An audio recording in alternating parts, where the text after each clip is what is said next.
Sabi ng friend ko, pag gusto mo or paborito mo ang isang pagkain, matutunan mo itong lutuin.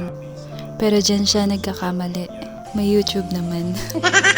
Konnichiwa, Genki. Ako nga pala si Miles, health worker dito sa Japan for almost 6 years. After nga ng aking 17 hours na duty from night shift, pagka-uwi ko ng bahay at pagkakain ko ng almusal, ay natulog na din agad ako. Wala na nga akong nagawa. Kaya naman ang dami kong gagawin ngayon. Hindi pa nga ito ang mismong rest day ko pero parang feeling ko pang kinabukasan na yung mga ginagawa ko. Alam niyo ba na patatlong beses ko na siguro tong sinubukan na magluto ng pansit. Naaalala ko yung unang luto ko ng pansit last year nung nag-birthday ako. Hindi rin pala biro ang magluto ng pansit.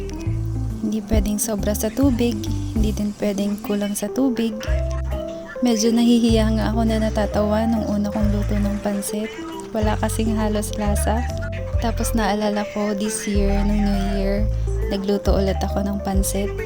Bago nga mag New Year, yung kaibigan ko, niremedyohan niya yung pansit kasi wala ding lasa.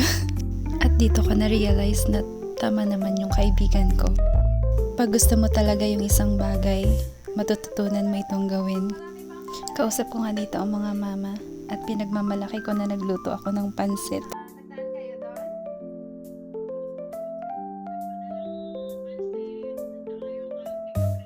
At dahil may naiwan pa akong yogurt, nilagyan ko lang ito ng saging. Kinukulit ko nga dito yung pamangkin ko.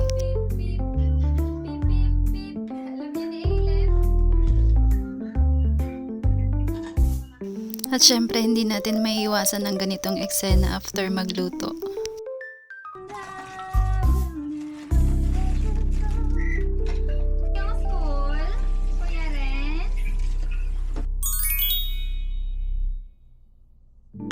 At natapos na nga din yung una kong salang ng labahin. Naalala ko kagabi na nagkikwentuhan kami ng kasama ko na nag-night shift. Tinatanong niya ako kung pag natutulog ba daw ako, madilim or walang ilaw. Sabi ko sa kanya, hindi ko kaya ng walang ilaw.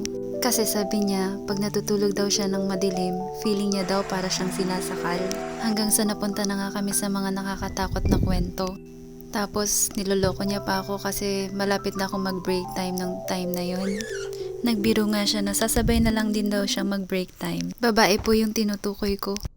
Ako lang ba yung ang lakas ng loob magkwento ng nakakatakot pero number 1 namang matatakutin. Kaya mahalaga talaga na lagi nating tatandaan na hindi naman tayo nag-iisa.